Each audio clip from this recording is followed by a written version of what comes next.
Welcome back guys dito sa ating YouTube channel. Andito na naman po tayo para sa ating panibagong DIY tips for today. So ang gagawin natin ngayon guys ay magpapalit tayo ng plywood. So meron kasi tayong isang kaibigan na nag-request na gumawa tayo ng video kung paano magpalit ng plywood. Kaibigan, ito na yung hinihintay mo.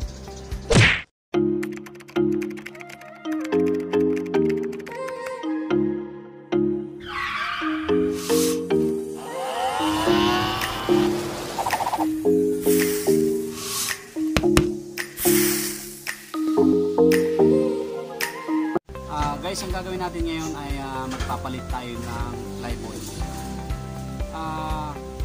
Bakit nga ba nagpapalit tayo ng plywood?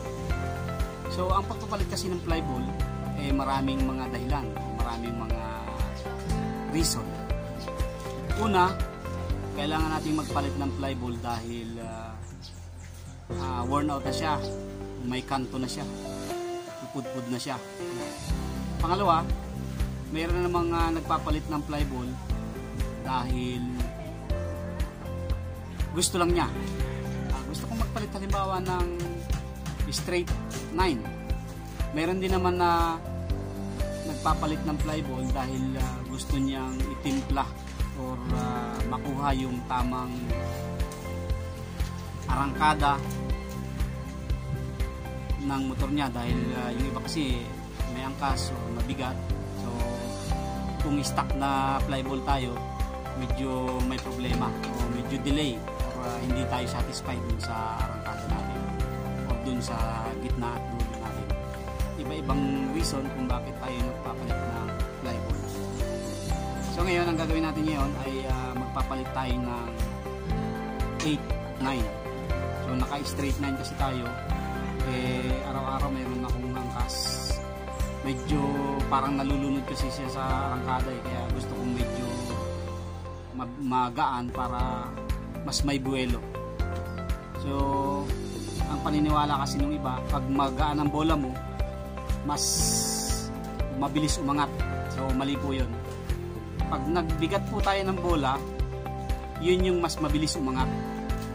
Kung maglalagay naman po tayo ng magaan na bola, yun po yung mas matagal umangat. So ibig sabihin, mas mataas yung RPM natin bago umangat yung bola.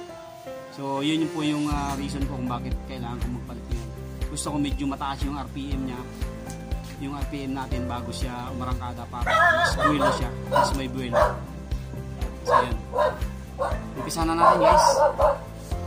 Ayan guys, gamit lang tayo ng 17mm na socket wrench. And then, etong ating mahiwagang pangkalso. So yan, meron tayong pangkalso dito. Yan, doon lang tayo magkalso guys sa mas mahabang wall ng pulley natin para hindi siya ma-damage or hindi mabingaw or ma-crack yung ating pulley.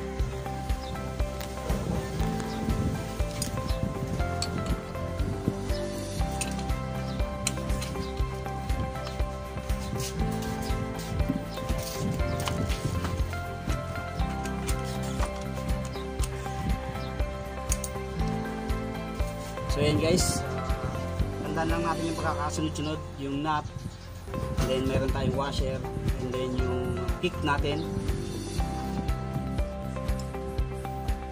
and then meron din siyang washer dito, lock washer ng drive base, and then saka na natin ilabas itong pulley.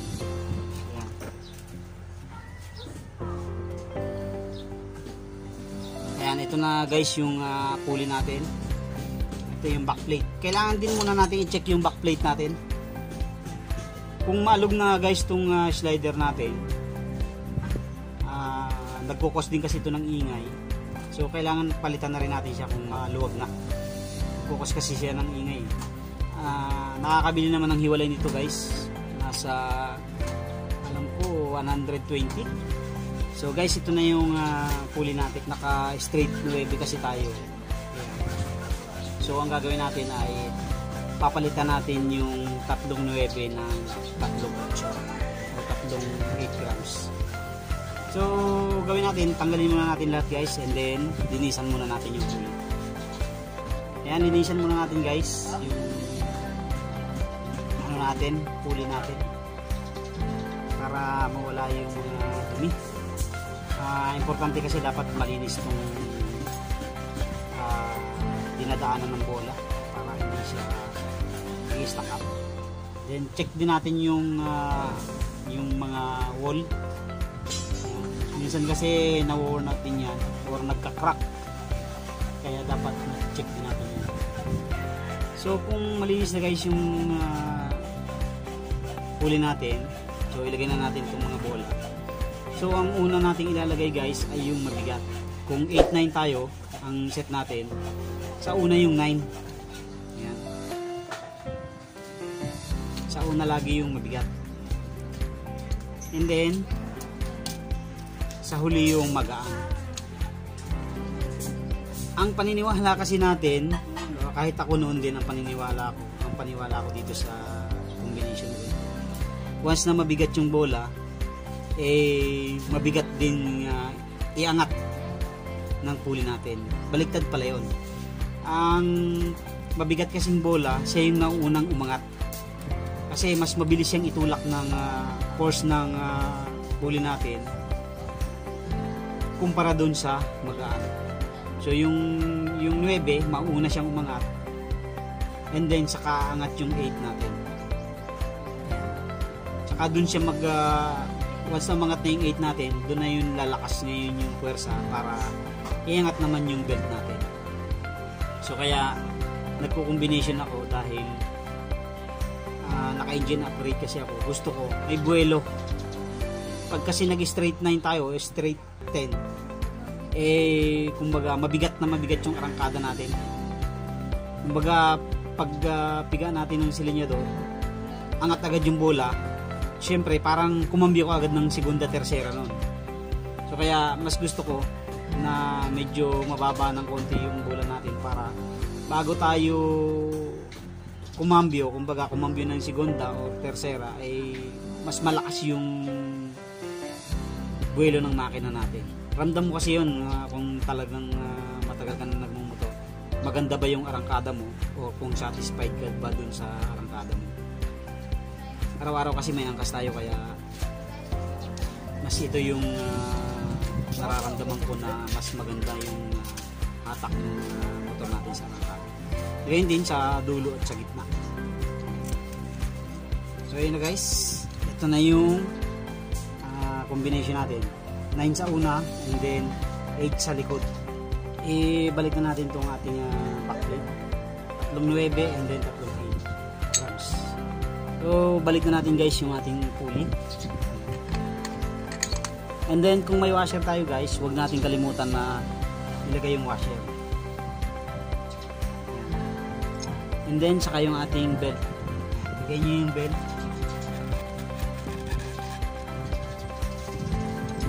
And then itong ating drive face, huwag natin kalimutan may lock washer siya. Ayan. Pasok lang natin, ensure natin na nakapasok siya dun sa mga ngipin. And then saka natin ilagay itong kick, and then yung washer nya, ensure din natin na nakakapit siya guys. Iwasan natin na nakalabas kasi pwedeng uminga yan sa ninaningay, masira yung ehe natin. Ito kasing kinakabitan na ito yung nakatugon dun sa sigunyal natin, kaya para hindi siya masira kailangan ensure natin na nakakapit siya ng ayos.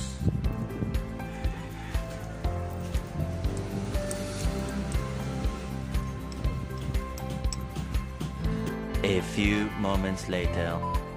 So ayun na guys, nahigpitan na natin.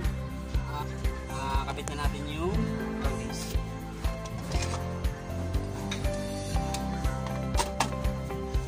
A few moments later. So ayun na guys, natapos na tayo sa DIY natin for today. Nakapagpalit na tayo ng live ball. Try na natin itakbo para ma-test natin kung maganda ba yung performance. Maraming salamat sa inyong panonood. Don't forget to like, share, comment, and subscribe, and click the tiny bell para updated kayo sa aking mga susunod na video. Ride safe and God bless.